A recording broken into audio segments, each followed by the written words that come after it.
मेरे गुरु महेश्वर शिव को मेरा प्रणाम है। इस कालखंड के प्रथम शिव के शिष्य और हम सबों के परम आदरणीय वरेण्य गुरु भ्राता साहब श्री के चरणों में मेरा प्रणाम है। शक्ति स्वरूपा माँ नीलमानंद जी के चरणों में मेरा प्रणाम है। और दरभंगा जिले के इस हॉल में उपस्थित सभी सक्रिय गुरु भाई एवं गुरु बहन के चरणों में मेरा प्रणाम है।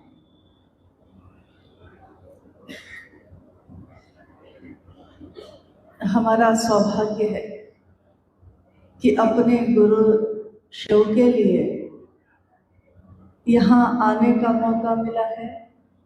आप लोगों के बीच बैठकर अपने गुरु, अपने साहब दीदी के बारे में बात करने का मौका मिला है। महागुरु महादेव, जगत गुरु महादेव आज हमारे आपके गुरु हैं। हम गर्व से कहते हैं मेरे गुरु हैं शिव, लेकिन जिनके कारण कहते हैं, जो मूल कारण है इस कालखंड में महादेव की बात शुरू करने वाले गुरु और शिष्य की परंपरा में एक नए हिमालय को गढ़ने वाले हम सभी शिव शिष्यों का मन कृतज्ञ है अपने उन साहब के लिए जिनके कारण महादेव आज मेरे और आपके हो सके। महादेव शिव, इनकी पूजा तो अति प्राचीन काल से होती आई है। महादेव की पूजा सिर्फ भारत में ही नहीं, भारत के बाहर के भी सभी देशों में होती आई है। हजारों साल पहले की शिवलिंग जो है, विशाल शिवलिंग कभी अफ्रीका की खुदाई में मिलते हैं।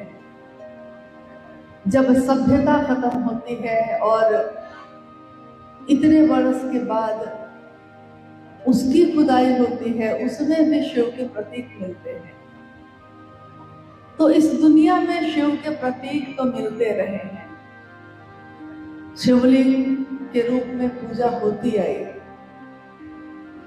क्योंकि एकमात्र ऐसे देवी या देवता जिनकी सिर्फ मूर्ति नहीं बनी, जगत के लोगों ने ये भी अनुभव किया कि वो जिनकी हम मूर्ति तो बना सकते हैं, तस्वीर तो बना सकते हैं, लेकिन अंततः उनसे ही मिलना है, उनके उस स्वरूप से जिसका कोई आकार नहीं। यानी जो मूर्ति दिख रही है, जो शिवलिंग दिख रहा है या जो तस्वीर दिख रही है, उसके चैतन्य से मिलना है, उस चेतना से मिलना है जिसका हम और आप अंश हैं।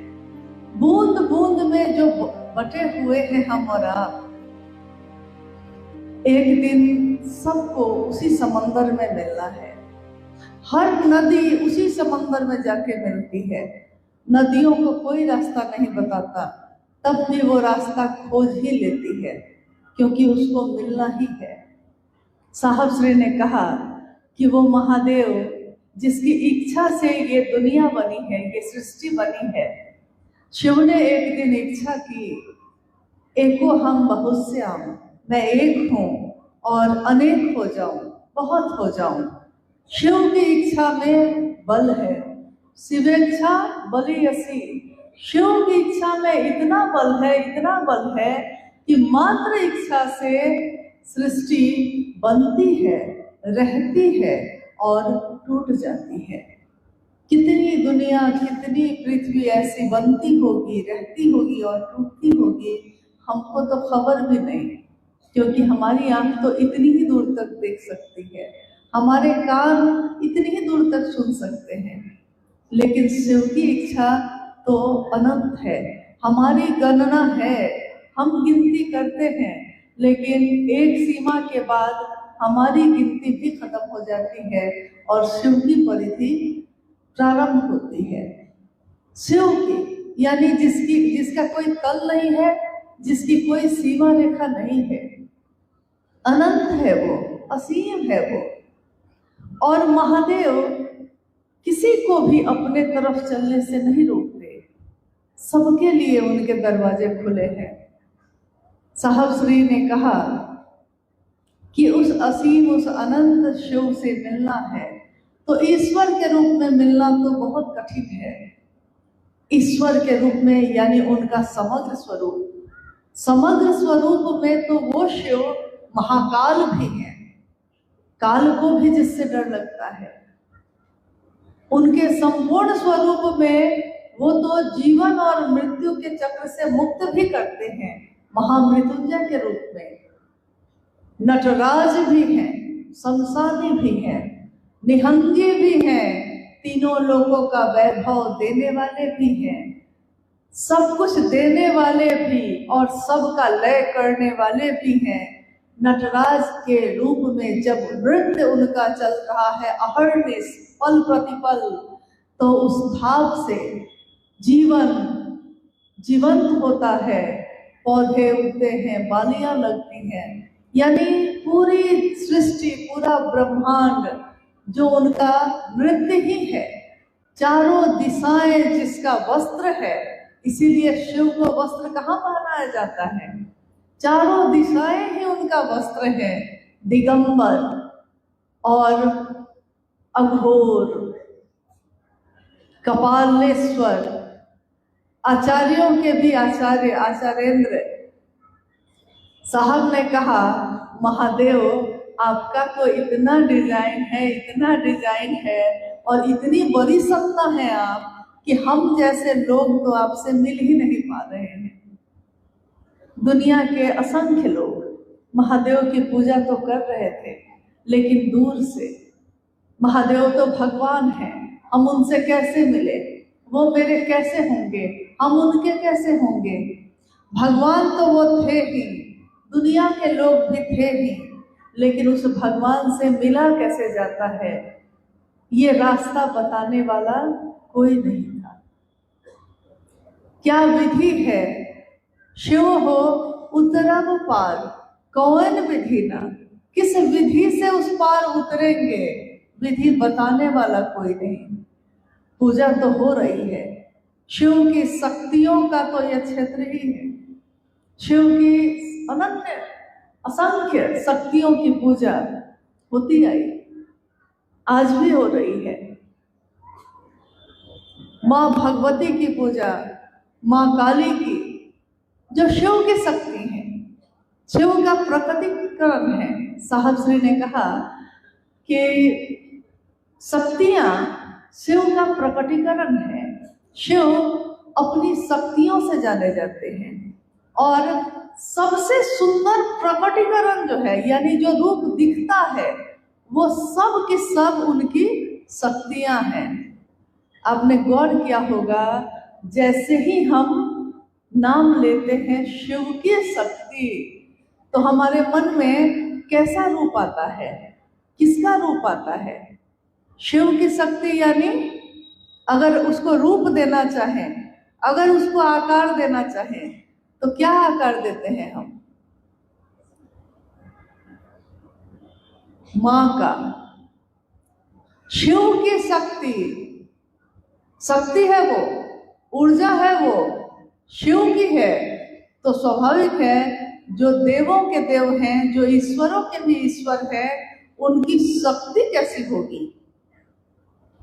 उस शक्ति में ऊर्जा है, उस शक्ति से सारी चीजें चल रही हैं। और हमारे जगत में तो अगर शक्ति मिले तो सबसे पहले अहंकार होता है, सबसे पहले अकर होता है।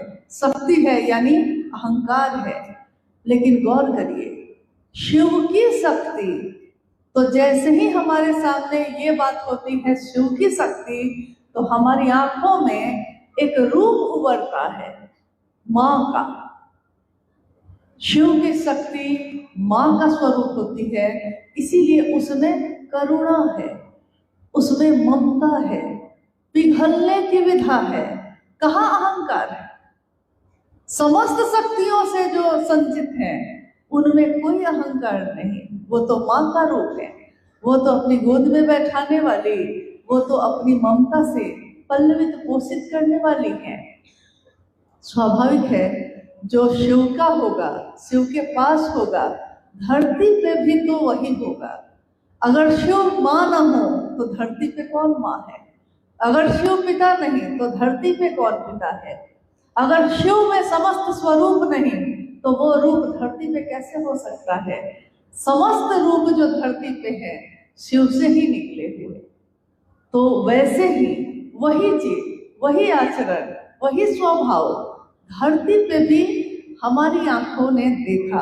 आप में से कुछ लोगों ने उसका साक्षात सशरीर भी दर्शन किया है। शिव के शिष्य साहब हरिंद्रानंद जी का, ममतामयी मां नीलमानंद जी का, शिव के शिष्य, उनका एक रूप है ये धरती पे। उनके और रूप भी धरती पे रहे हैं। जब साहब श्री हरिंद्रानंद जी का जन्म हुआ इस धरती पे, 31 अक्टूबर 1948 की वो तिथि थी। दिन दीपावली का था। जो जगत में सुविधा सम्मान मिलता है लोगों को, वो उनको उपलब्ध था, वो थी उनके घर में। जब वो बड़े हुए हैं तब भी सारी सुविधा थी, किसी चीज की कमी नहीं। बस उनके पिता ने तो इतना ही चाहा था, उनकी माँ ने इतना ही चाहा, जैसे हम और आप चाहते हैं कि मेरा बेटा अच्छा बने, पढ़ के कुछ अफसर बने, मेरी बेटी कुछ बढ़िया काम करे, मेरा सर ऊंचा हो जाए। तो बढ़िया काम मतलब हम समझते हैं कि कलेक्टर बन जाता, डॉक्टर बन जाता, इंजीनियर बन जाता। लेकिन कोई नहीं चाहता, कोई नहीं चाहता। अघोरेश्वर के रूप में पूजा करता है, लेकिन खुद नहीं चाहता कि मेरा बच्चा अघोरी बन जाए, ये कोई नहीं चाहता। महादेव की पूजा करता है, लेकिन महादेव के उस सौम्य रूप को अपनाना चाहता है जिसको देखकर खुशी मिलती है, आनंद मिलता है। तो हम उमापति के रूप में पूजा करते हैं, हम गृहस्थों के साकार आदर्श के रूप में पूजा करते हैं। लेकिन रौद्र रूप जहाँ ही आता है वहाँ हम पूजा तो करते हैं भय से, प्रेम से, लेकिन ये नहीं चाहते कि मेरे घर में भी ऐसा हो जाए। नहीं। तो उस दिन साहब और दीदी का जो जीवन जो हम सुन रहे हैं अभी, साहब के जीवन में उनके माता और पिता की जो भूमिका है, जैसा सबका होता है। उनकी माँ ने कहा उनको, जब 12 साल की आयु में वो शमशान जाने लगे तो आस पड़ोस में सब जगह से शिकायतें आने लगे। लोग कहने लगे कि आपका बेटा तो बिगड़ गया, बर्बाद हो गया, अघोरी हो गया, शमशान जाता है। माँ और पिता दोनों को काफी चिंता हुई। तो उनकी माँ ने कहा था उस दिन, ये घटना ऐसा नहीं कि आज पहली बार हम लोग बता रहे हैं, इस घटना को तो स्वयं साहब श्री ने ही कहा। आओ चले शिव की ओर में बहुत सारी बातों का जिक्र किया। अनमिल आखिर में जो घटनाएं उनके जीवन की है, इस एक घटना का जिक्र उसमें भी है जो लिखवाया था उन्होंने। 12 साल की आयु है, 13वें वर्ष में अभी गए हैं, शमशान साधना में मन लिप्त हो गया है, घर में खोपड़ी लेके आने लगे हैं। कल्पना कीजिए सिर्फ। और उनकी माँ कह रही हैं बरकू, मतलब अपने पुत्र को, बरकू आपके पिता आपको अफसर बनाना चाहते हैं, पदाधिकारी बनाना चाहते हैं। आप नहीं पढ़िएगा, आप कुछ नहीं बनिएगा तो आपके और भाई बहन क्या करेंगे? आप बड़े हैं ना, आपको देख के ही तो छोटे भाई बहन भी काम करेंगे। तो बरकू, लोग कहते हैं कि आप शमशान जाने लगे हैं, लोग आपको देखते हैं, कहते हैं कि आपका बेटा बर्बाद हो गया है, अघोरी हो गया है, और मुझको, एक माँ को, बहुत तकलीफ होती है कि आप ऐसा क्यों हो गए हैं। साहब जो 13वें वर्ष में अभी प्रवेश किया है, उन्होंने 13 वर्ष भी नहीं है, अभी तो प्रवेश ही किया है, 12 वर्ष ही मान लीजिए। और उस बच्चे ने अपनी माँ से उस दिन कहा, अद्भुत है ये संकल्प, ये बात जो अपनी माँ के सामने उन्होंने उस दिन कही। उन्होंने कहा कि माँ, मेरे स्कूल में मेरे शिक्षक बताते हैं कि परमात्मा होते हैं, या ये दुनिया किसी का रूप है। जब हम लोग बातचीत करते हैं, लोग कहते हैं कि इंसान जो जन्म लेता है वो भगवान के पास से आया है। हमारे घर में कोई बच्चा आता है तो हम कहते हैं भगवान के पास से आया है। जब वो गोद में खेलता है, हंसता है अचानक, तो हम लोग कहते हैं कि भगवान से बात कर रहा है। देखिए ना, भगवान से बात करता है, हंस रहा है, सोया हुआ है और सोए हुए में भी मुस्कुरा रहा है। तो कहते हैं कि भगवान के पास से आया है। जब जीवन को जी लेता है, एक दिन उस शरीर की मौत होती है, तब भी दुनिया के लोग यही कहते हैं कि भगवान के पास चला गया। इंसान भगवान के पास से आता है और भगवान के पास ही चला जाता है। माँ, मैं सोचता हूँ कि वो भगवान इंसान के पास क्यों नहीं आता है। मैं लाऊंगा माँ, भगवान को इंसान के पास लाऊंगा। बालक हरिंद्रानंद जी उस दिन कह रहे हैं अपनी माँ से। उनकी माँ स्तब्ध होकर देखती रह गई, क्या बोलता है ये, भगवान को लाएगा इंसान के पास। और देखिए कैसे उनके जीवन की घटनाएं बढ़ती गई। और एक दिन ऐसा हुआ कि युवावस्था में वो पहुंचे जब, तब तक 14 वर्ष बीत गए। 14 वर्षों में साहब श्री ने कितने लोगों को अपना गुरु बनाया। कोई उनको शक्ति की उपासना बताता, कोई अघोरी रूप से बताता, कोई कपालिक रूप का बताता, कोई मंत्रों का जप बताता, कोई कुंडलनी साधना बताता, लेकिन कहीं भी प्यास नहीं बुझी। बताइए क्यों नहीं बुझी?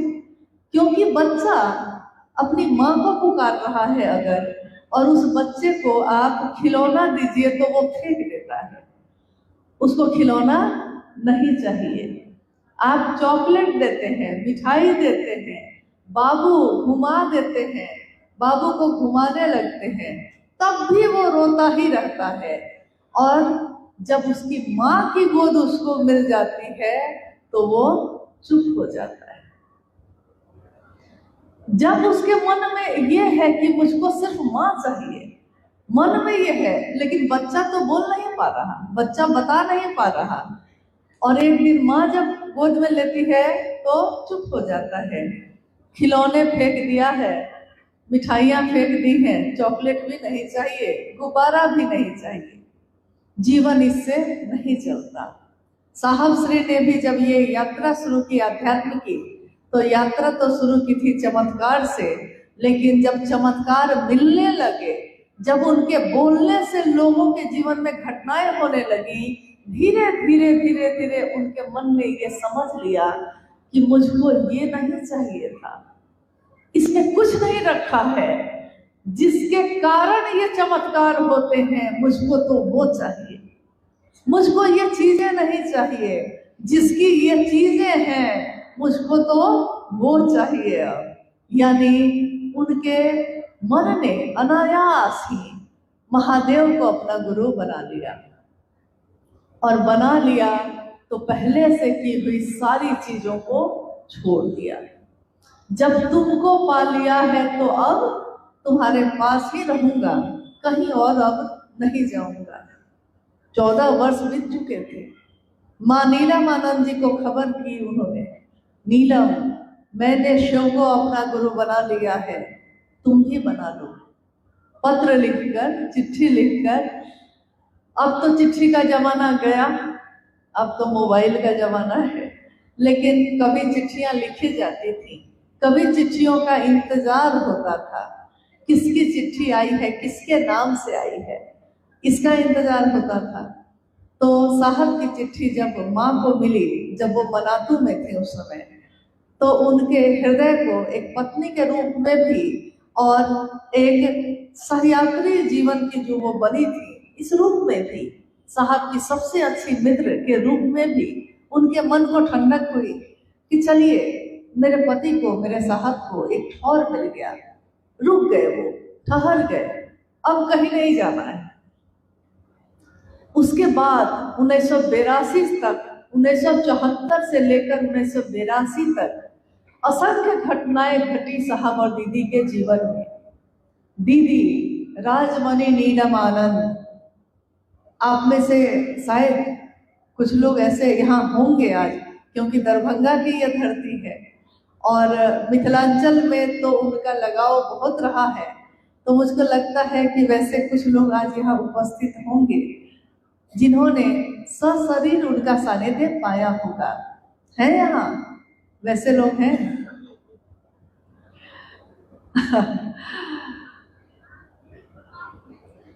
यानी उन्होंने इस रूप को देखा है, भगवती के उस रूप को जिसमें वो करुणामयी है, वो ममतामयी है, सब पे अपना सब कुछ लुटाने वाली है। जन्म तो उनका मनातूगढ़ में हुआ था, एक राज परिवार की बेटी जो कीमती वस्त्रों से और गहनों से लदी हो, और जब साहब के जीवन में आई है, साहब श्री ने शिव को अपना गुरु बना लिया और मां नीलम आनंद जी के वो कीमती वस्त्र साधारण वस्त्रों में बदल गए। सड़कों पे चलने लगी, अखबार बिछाकर बस का इंतजार करने लगी, जबकि विदेशी गाड़ी तो घर में रखी थी। चाहती तो उस पे बैठ गया, चाहती तो बनारस की बनी हुई साड़ी जिसमें सोने और चांदी के तारों से काम किया हुआ उनकी अलमारी में रखा था, वो पहन के बैठती। लोग उनसे प्रभावित होते, लेकिन ऐसा उन्होंने नहीं किया। ये वो दौर था, ये वो समय था जब साहब और मां नीलम आनंद जी ने अपने अस्तित्व को पीछे रखा और महादेव के शिष्य के रूप में सामने आए। महादेव जो ये संदेश देते हैं कि न्यूनतम व्यवस्था में भी सुखी रहा जा सकता है। महादेव जिनसे हम ये सीखते हैं कि दुनिया यहाँ रहना नहीं है, आए हैं और चले जाना है। ये संदेश जिससे मिल रहा हो उसका शिष्य भी तो ऐसा ही होगा। तो साहब श्री ने जगत का एक एक व्यक्ति शिव से जुड़ सके, इसके लिए उन लोगों के घर का रुख किया जिनके घर में दरवाजे भी नहीं थे, जिनके घर के दरवाजे पे पर्दे के जगह पे बोरा टंगा हुआ था, पुआल बिछे थे।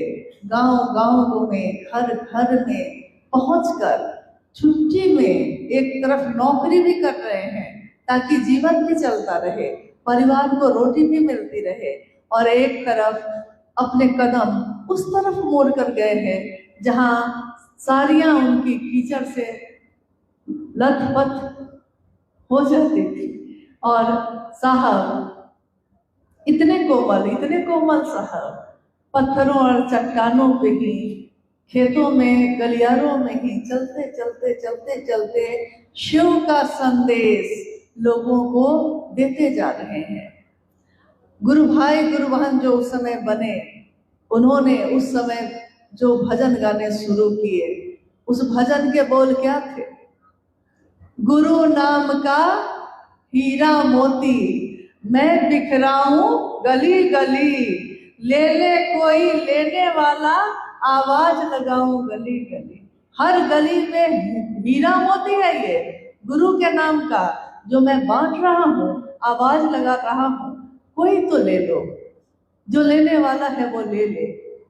क्या उस समय साहब और दीदी के मन में शिव को लोगों तक पहुंचाने के पीछे कोई ऐसी भावना थी जिसमें जगत की कामना हो, सम्मान की कामना हो, पैसे की कामना हो, न जगतार्थी है वो, न मोक्षार्थी है वो। जगत की कामना नहीं है और मोक्ष की मांग भी नहीं है। महादेव आपसे कुछ नहीं मांगता, मोक्ष भी नहीं।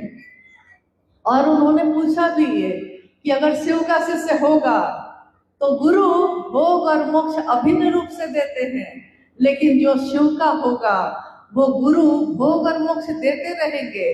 क्या आप लेना चाहते हैं? आप महादेव को लेना चाहते हैं? आपको महादेव चाहिए कि आपको मोक्ष चाहिए? आपको गुरु चाहिए कि आपको जगत चाहिए? चुनना तो पड़ता है। गुरु अपना तो जगत भी अपना ही है।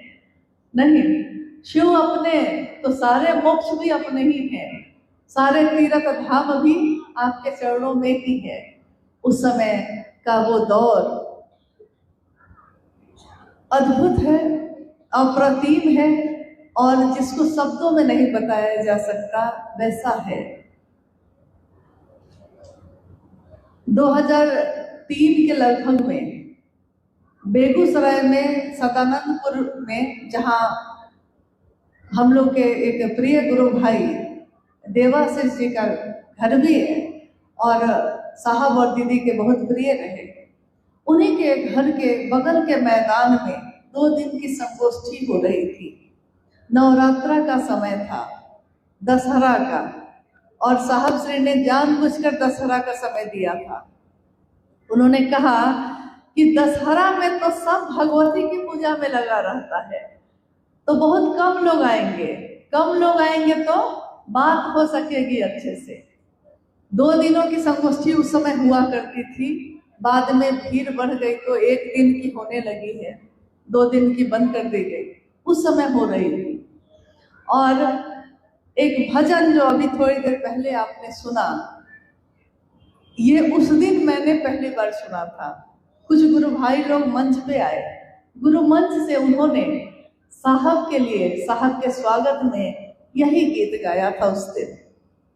घर मंदिर से नहीं वो कम, तुम रख दो कदम जहां ऐ हरेंद्र, सारी दुनिया बिछाती है फूल, दिल अपना बिछाएंगे हम, सुस्वागतम सुस्वागतम सुस्वागतम। दुनिया फूल बिछाती है वो तो मुरझा जाता है, दुनिया चढ़ावा चढ़ाती है वो तो क्षणभंगुर है, खत्म हो जाता है, लेकिन जिसके लिए दिल ही बिछा दिया है किसी ने, अब उसमें कब क्या मुरझाएगा? क्या दिल मुरझा जाएगा? क्या दिल पे धूल की परत चढ़ जाएगी? दिल ही बिछा दिया है। साहब ने हंसते हुए कहा कि बताओ, मैंने कहा महादेव के लिए दिल बिछाना? देखो नीलम, माँ बैठी थी बगल में, उन्होंने कहा देखो नीलम, मेरे लिए ही दिल बिछाने लगा। माँ ने कहा कि आपने मिलवाया है, इसलिए आपके लिए दिल बिछाते हैं, नहीं तो कौन किसके लिए दिल बिछाता है? जब हम लोग लौटे बातचीत में, साहब ने कहा कि कबीरा जब हम पैदा हुए, जग हंसा हम रोए, ऐसी करनी कर चलो,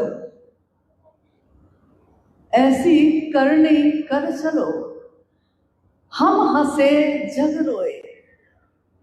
और जिस दिन साहब शिवलीन हुए, गुरु बहनों ने, गुरु भाइयों ने अपने आंचल से, अपनी गमछी से उस रास्ते को, उस रास्ते की सारी धूल को पोंछ दिया। ये कौन है जो हमारे जीवन में आए?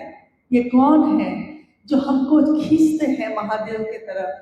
ये कौन सत्ता है जो शरीर में आई, शिव की ऊर्जा के साथ आई, लेकिन इस ऊर्जा में करुणा है, ममता है, सहानुभूति है, अपनापन है, मित्र से भी बढ़कर जो है, शुभ से भी ज्यादा शुभ सोचने वाला जो है, ये साहब श्री हरिंद्रानंद जी, माँ नीलम आनंद, हम सभी शिव शिष्यों का मन कितना भी कृतज्ञ होगा, कितना भी कृतज्ञ होगा, इस ऋण से उऋण नहीं हो सकते हैं।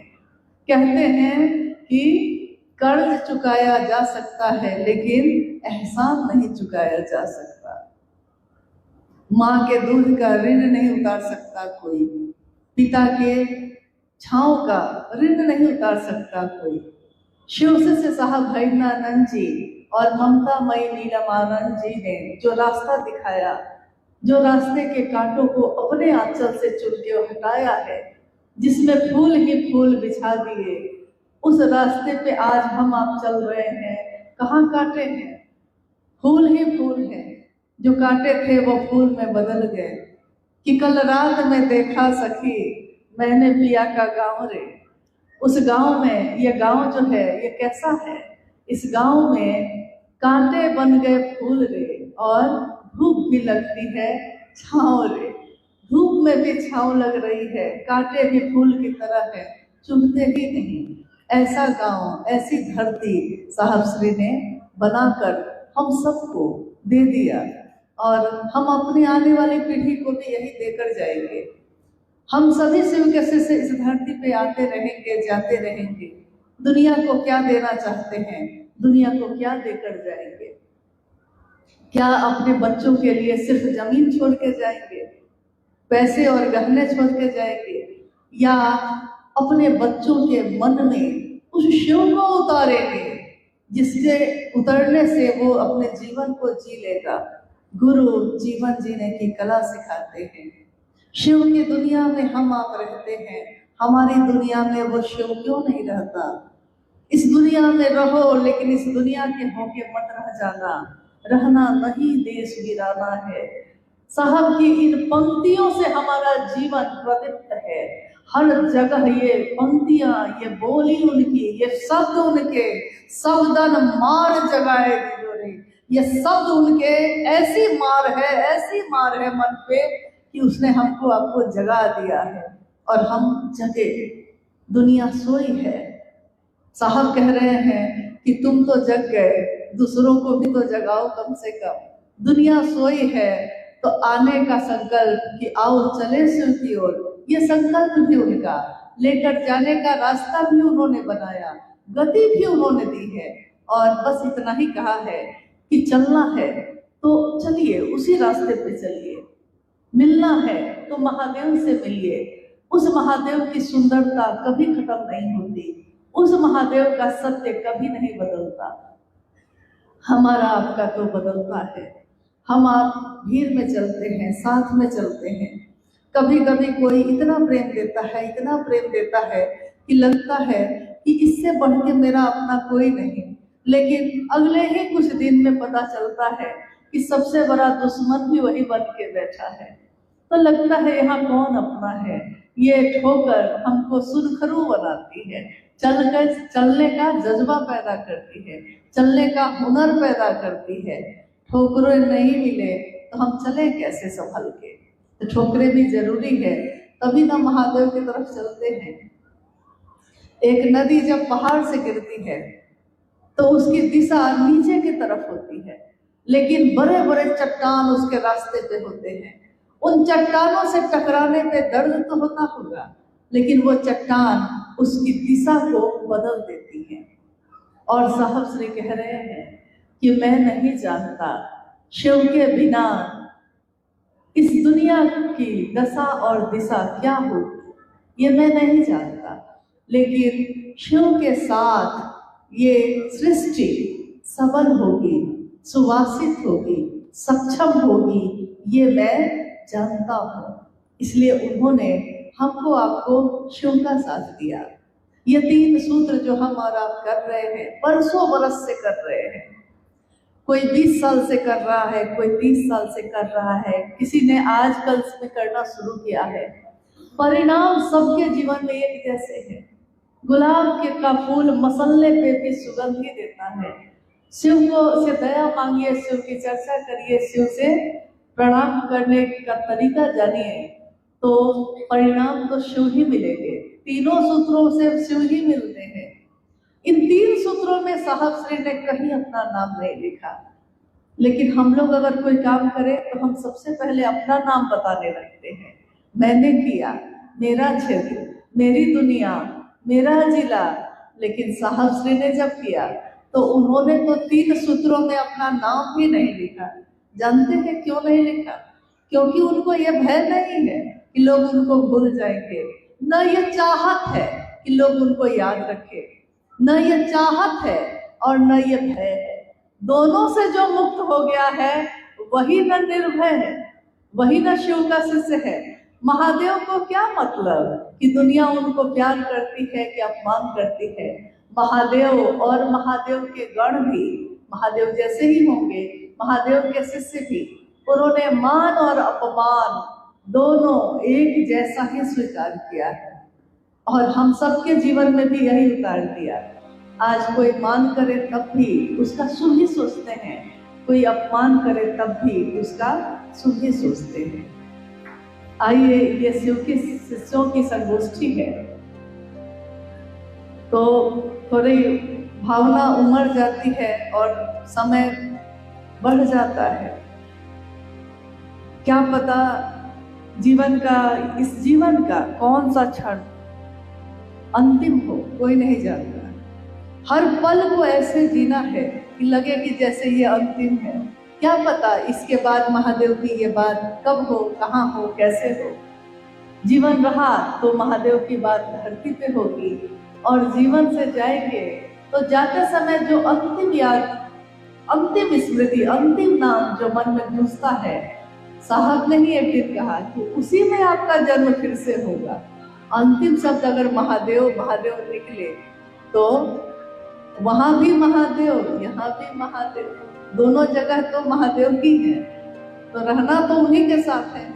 लेकिन अभी चूंकि हम लोग गुरु भाई गुरु बहन बैठे हैं और आप लोगों का भी आभार है, कृतज्ञता ही है कि इस गर्मी में भी सब कोई सहयोग कर रहे हैं, शांतिपूर्ण ढंग से बैठे हैं। ये विधा तो प्रेम की है, इसमें दिमाग तो लगता नहीं है, दिल लगता है। दिल के रास्ते में दिमाग नहीं लगता और दिमाग के रास्ते में दिल नहीं लगता है। लेकिन धरती पे रह के काम करना है तो बहुत दिमाग वालों से भी वास्ता पड़ जाता है। हर जगह दिल से ही तो लोग नहीं मिलते। इसलिए संगोष्ठी में हम लोग कुछ वैसे विषय पे भी बात करते हैं जो सामान्यतः हमारे आपके जीवन में घटती है, जिसका सामना हमको आपको करना पड़ता है, या जो जिज्ञासा हमारे आपके मन में कभी कभी आ जाती है। तो अगर वैसी कुछ जिज्ञासा है तो हम लोग उस पर भी बात करने की कोशिश करते हैं।